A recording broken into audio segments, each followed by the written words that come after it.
Já, ég skil, þú veist að meðskilja. Hér er þín áminning að ræða málin áður en að þau verða vandamál. Ræða vandamáli sem þú upplifa inn í þér og hugsa áður en það verður vandamál.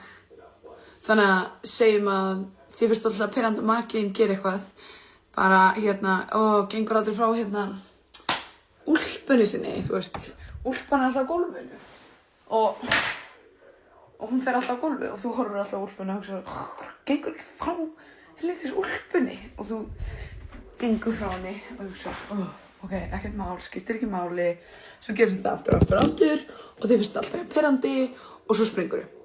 Hvernig er það betra heldur en að sjá úlpuna á gólfinu og hugsa, ok, skiptir ekki máli og svo gerist það aftur og þá fara að segja, ok, ég ætla bara, getum við rætt eitt.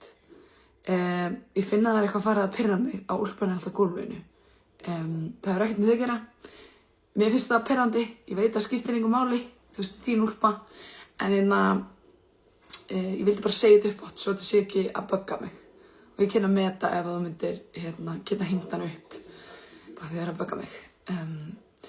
Ég vona sér lagi að ég sé bara að segja þetta beint við þig. En mér finnst bara betra að eiga samskipti, opin samskipti og bara beint út. Takk. Ég vona að þú næst gerir þetta í staðinn fyrir að byrgja hlutina inn í þér og ekki ræða það þangað til þú springur. Því að það er ótrúlega óhollt bæði fyrir þig og alla í kringu þig.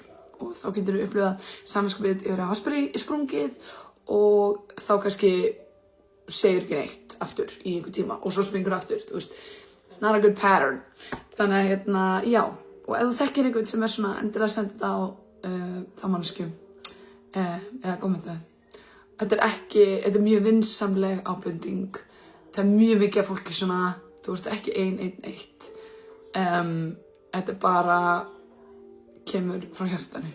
Ok, takk fyrir að vera til og takk fyrir að vera opin fyrir breytingu.